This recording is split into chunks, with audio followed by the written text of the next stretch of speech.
2.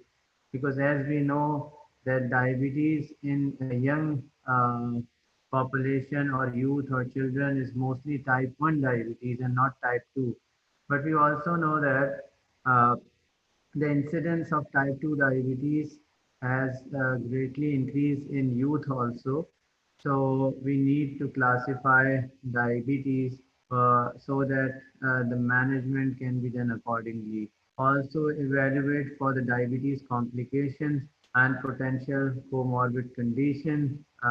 Review previous treatment and risk factor control in patient with established disease if the patient is coming for the first time with for the management.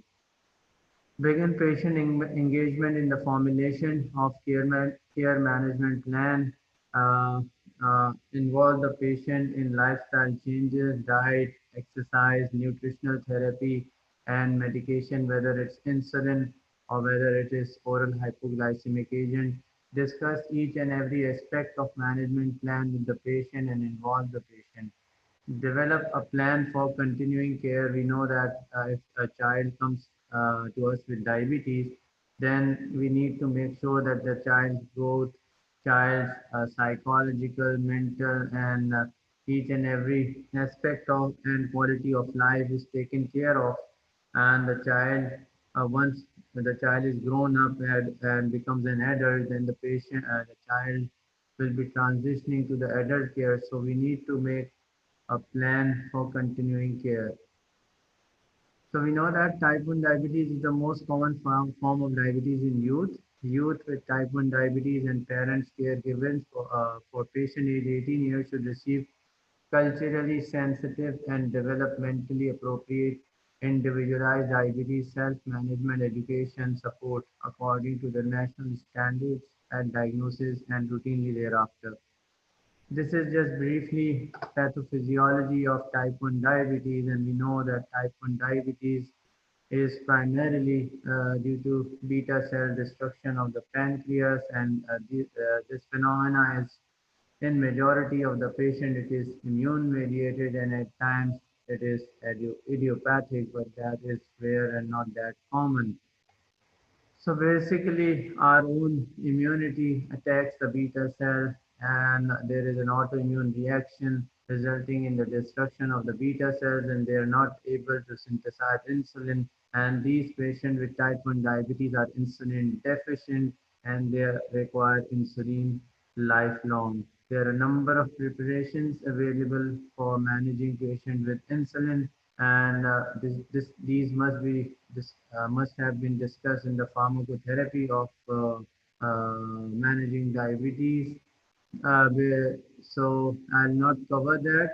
I'll just cover the nutrition, exercise, and the goals of treatment. What are the goals of managing patient with diabetes? So the nutritional therapy involves individualized medical nutrition therapy for children and adolescents with type 1 diabetes as an essential component of overall treatment plan. We need to monitor their carbohydrate intake because we know that glucose is derived from carbohydrate after metabolism in the stomach and the intestine. And we know that the patient should be aware of the carbohydrate content of the meal and should be able to take care of the carbohydrate intake if the patient requires optimal glycemic control. Physical activity and exercise is recommended for all youth with type 1 diabetes with the goal of 60 minutes of moderate to vigorous intensity aerobic activity daily with vigorous muscle strengthening and bone strengthening activities at least 3 days per week. If the patient is not able to do it daily, then the patient can do it 3 days per week. Patients should be educated on strategies to prevent hypoglycemia during exercise because type 1 diabetes is a state of insulin deficiency. So if we are giving the patient insulin, these patients are very, very insulin sensitive. And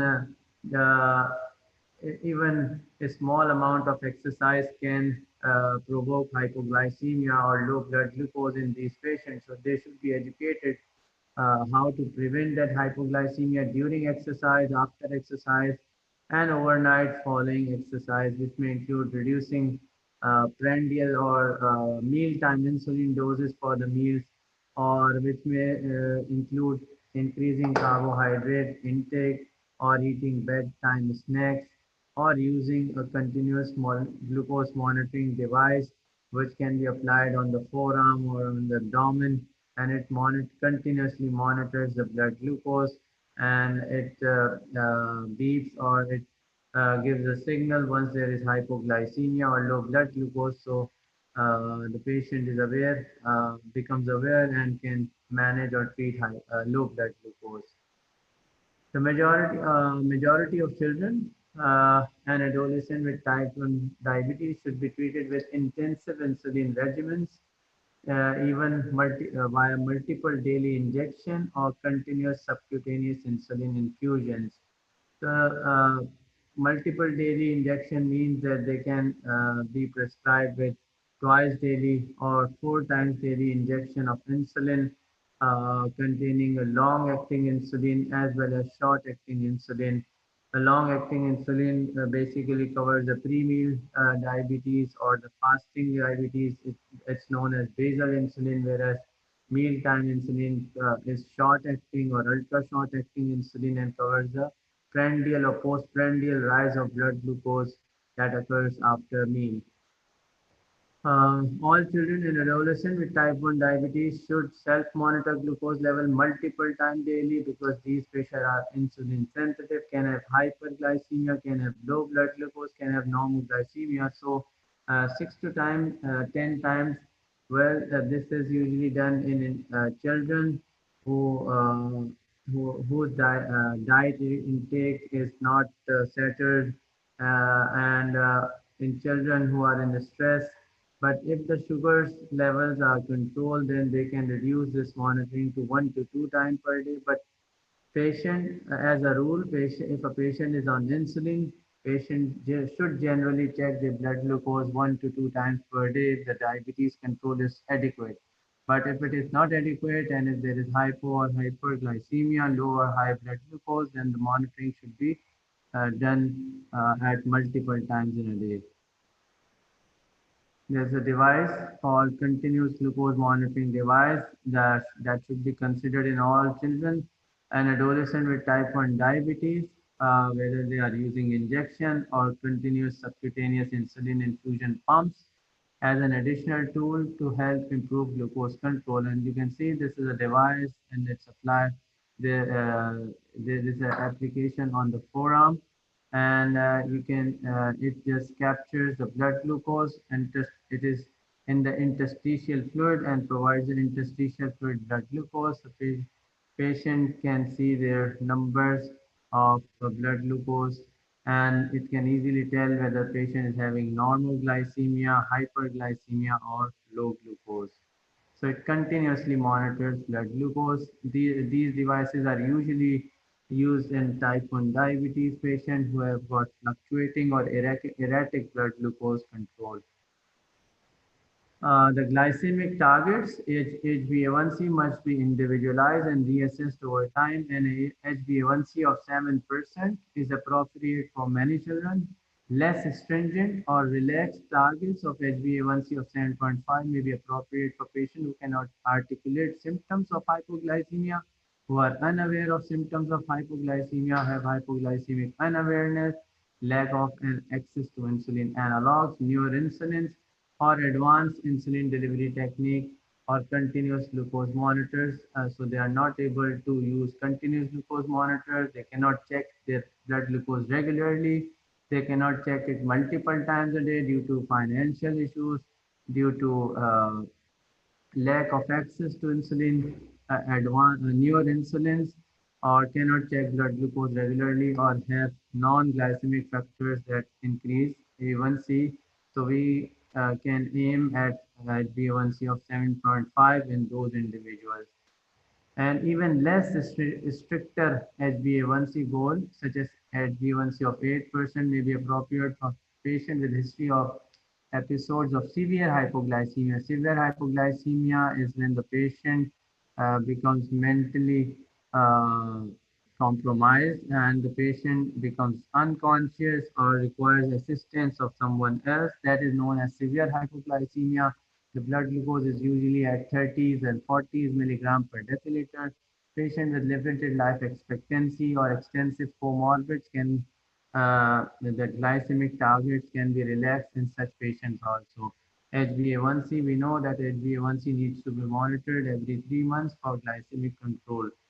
Uh, Providers may reasonably suggest more stringent targets, more stricter targets, such as HbA1c of 6.5% for selected individuals if they can be achieved without hypoglycemia, without without episodes of low blood glucose. So if the patient is able to achieve normoglycemia without hypoglycemic episode, then stricter HbA1c goals such as 6.5 can be target in such patients. Patient with diabetes, we know that diabetes is autoimmune disease. So if there is one autoimmune disease, then one should look for other autoimmune diseases also. And soon after the diagnosis of type 1 diabetes or if the system develops. The first disease that need to be looked for is thyroid disease and the patient should be asked to check their thyroid stimulating hormone level and thyroid antibody level soon after the diagnosis. Similarly, if someone has got symptoms of malabsorption, has got chronic diarrhea with type 1 diabetes, is not increasing in weight, with type 1 with insulin and after being diagnosed with diabetes, if someone has got anemia, if some or if the person has got symptom of malabsorption, then that patient should be screened for celiac disease with antibodies for celiac disease, anti-tissue transglutaminase antibody, TTG, IgA should be checked in such individuals, and if found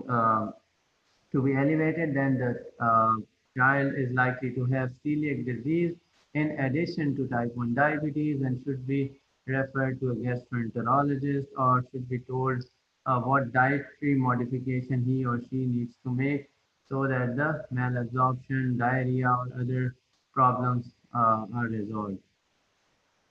Similarly, as any patient with diabetes, blood pressure should be measured at each routine visit. Initial treatment of elevated blood pressure, systolic pressure, or diastolic consistently above 90th percentile for age, sex, or height, or blood pressure more than 180 should be dealt with dietary modification, increase exercise if appropriate, and weight control. If target blood pressure is not reached in 3 to 6 months, initiating lifestyle changes, then medication should be considered. ACE inhibitors or angiotensin receptors should be considered for initial pharmacologic treatment of hypertension in children and adolescents following reproductive counseling due to potential teratogenic effects of both of these classes of drugs in females. Similarly, any patient with diabetes should be checked for dyslipidemia, and similarly, patient with type 1 diabetes or should also have their lipid profiles tested and treated if required. Initial lipid testing should be performed when initial glycemic control has been achieved and age is 2 years. So fasting lipid profile should be done initially if the child is at 2 years of age. If initial LDL is at 100, subsequent testing should be performed at 9 to 11 years of age after first test of lipid profile at 2 years of age. After the age of 10 years, addition of a statin must be considered in patients who, despite medical nutrition therapy, lifestyle changes, continue to have LDL cholesterol of more than 160 or LDL of more than 130 uh, and one or more of the cardiovascular risk factors if present, following reproductive counseling because of potential teratogenic effects of a statin. So in females, statins, which are drugs given for lipid lowering, um, should be given with caution because these are unmarried or married. These are females, and if they become pregnant, then these drugs have got teratogenic potential.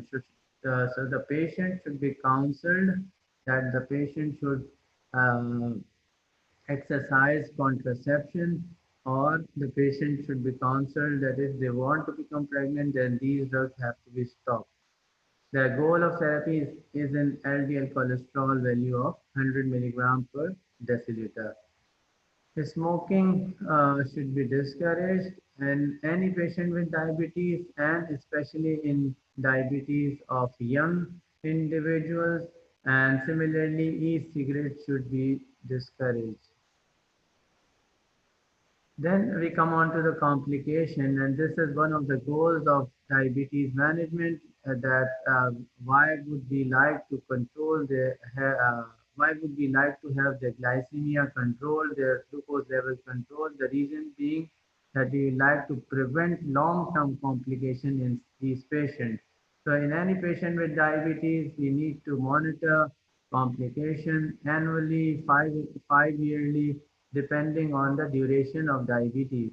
So in type 1 diabetes, annual screening for albuminuria with random morning sample should be preferred to avoid effects of exercise, and spot urine sample for albumin to creatinine ratio should be considered at puberty or age 10 years, whichever is earlier, whether it is age 10 years or once the child has had diabetes for 5 years, then their urine albumin should be checked for nephropathy screening, renal complication of diabetes.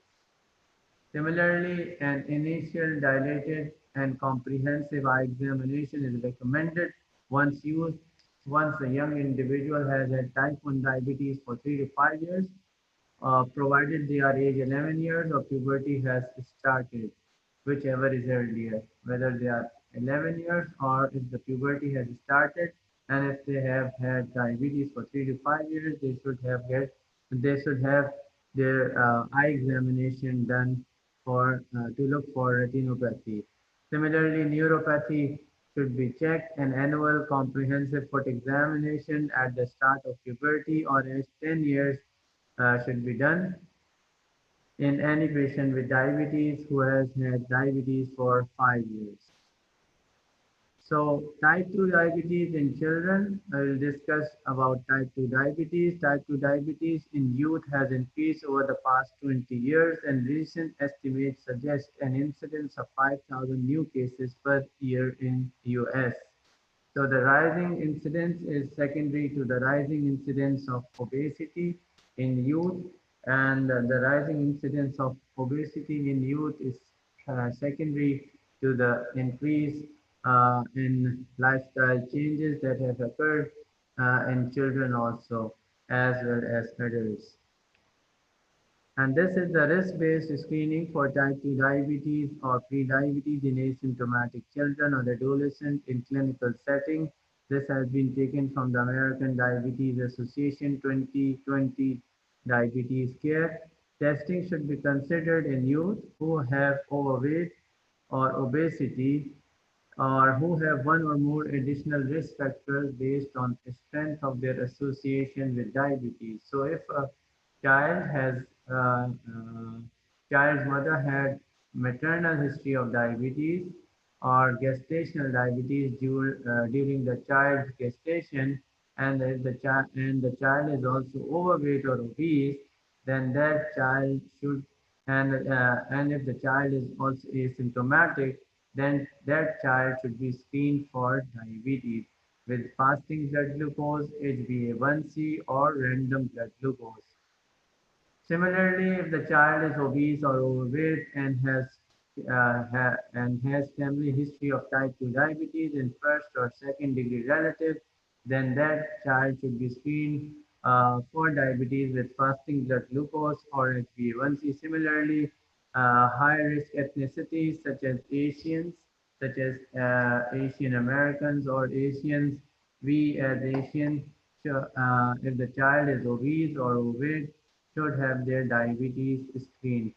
Similarly, if there are signs of insulin resistance in any child or condition associated with insulin resistance, such as acanthosis, acanthosis is basically darkening of the skin of the at the nape of the neck, and it's a velvety colored of dark colored skin. There are skin tags at the neck region, and this is sign of insulin resistance.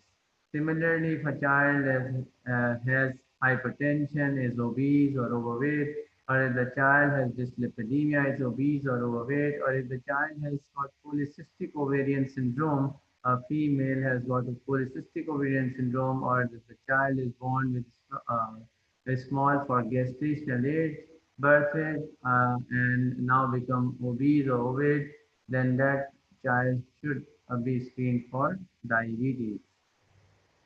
Children and adolescents with overweight, obese, in whom the diagnosis of type 2 diabetes is being considered should have a panel of pancreatic autoantibody tested to exclude the possibility of autoimmune type 1 diabetes. And why this should be done? Because we know that most common form of diabetes in youth is type 1, but there is possibility of type 2 diabetes as well. So we need to look for the antibodies that are positive in type 1 diabetes, and these are sign of autoimmune form of diabetes, and negative in type 2 diabetes. So what are these antibodies? These are glutamic. There is an antibody called as glutamic acid decarboxylase antibody, insulin antibody, and there are two, three other antibodies. The most specific antibodies, anti-GAD antibody, anti-glutamic acid decarboxylase antibody. We need to check these antibodies to confirm our diagnosis, because we know that management of type 1 diabetes is different from management of type 2 diabetes. At onset, decay occurs in 6% of youth aged 10 to 19 years with type 2 diabetes. Decay is one of the emergencies of diabetes of hyperglycemia. It can occur in type 1 as well as type 2 diabetes. Uh, we should not say that if someone has presented with decay, then the patient has got type 1 diabetes only. It can occur in type 2 also. This is a table showing new onset diabetes in young with overweight or obesity. Once the diagnosis of diabetes is made, and if the individual obese or overweight individual has got fasting blood glucose of greater than 126 milligram per deciliter, HbA1c of more than 6.5 percent, or random blood glucose of 200 milligram per deciliter, the diagnosis of diabetes is confirmed.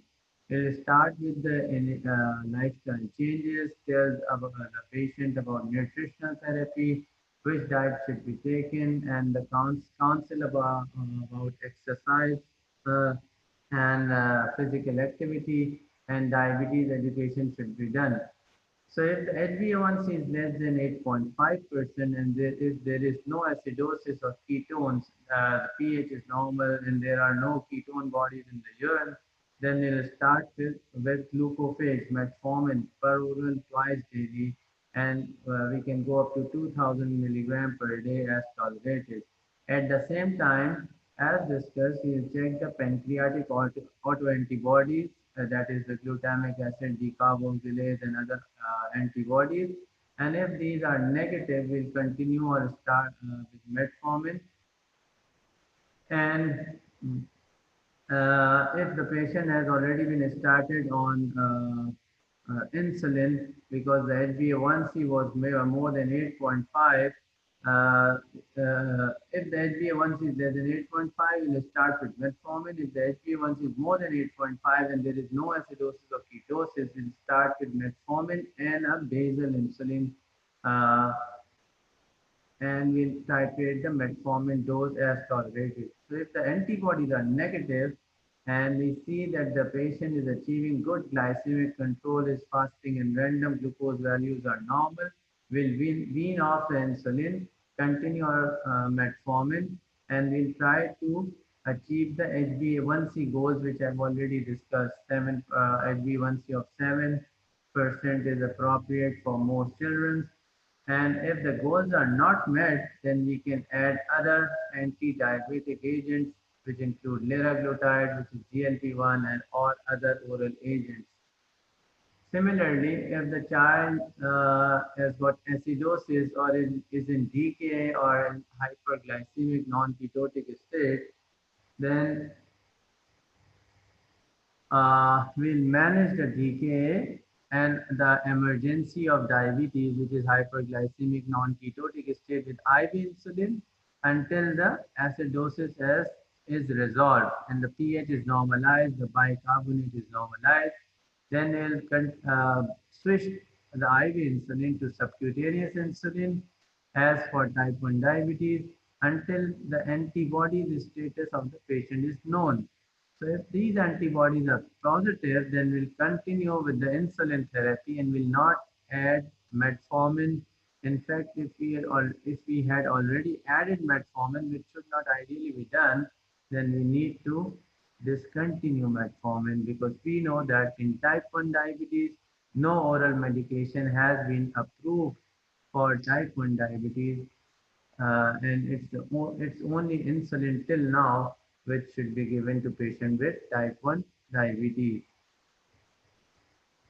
Similarly, in a patient with type 2 diabetes, if metabolic surgery, uh, which is becoming common and famous because metabolic surgery provides a good control of diabetes. Similarly, diabetes it's one of the possible cure of diabetes.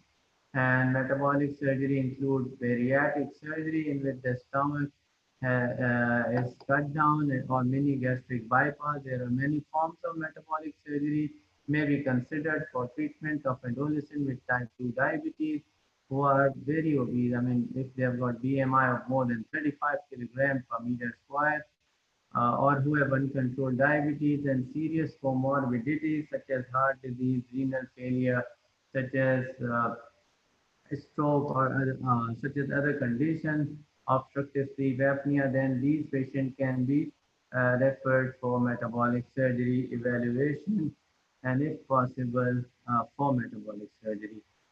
Prevention and management of diabetes complication in type 2 diabetes in children is similar to type 1 diabetes. Blood pressure should be measured at every visit.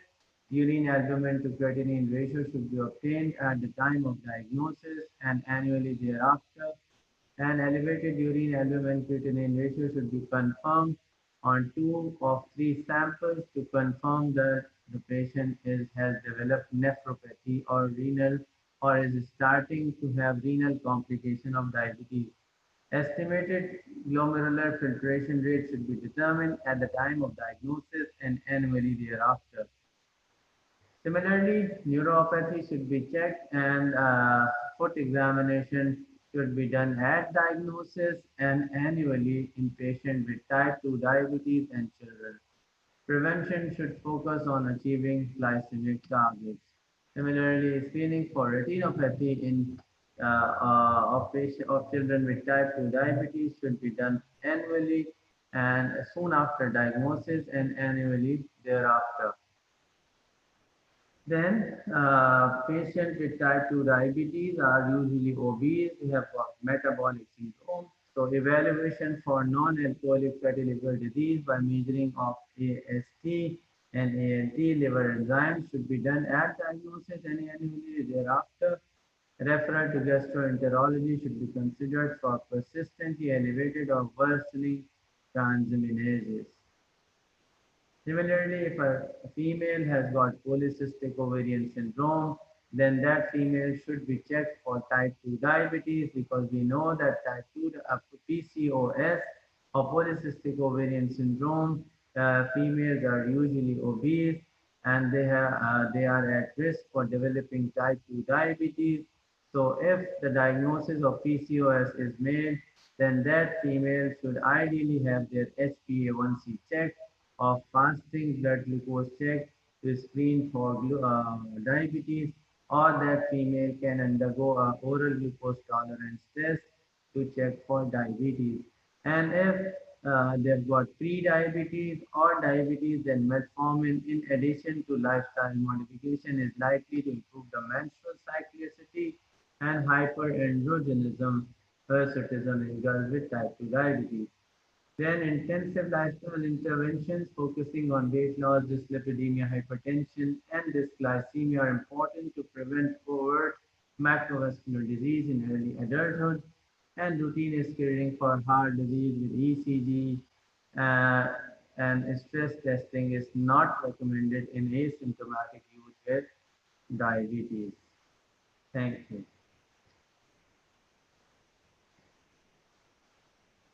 So, are there any questions?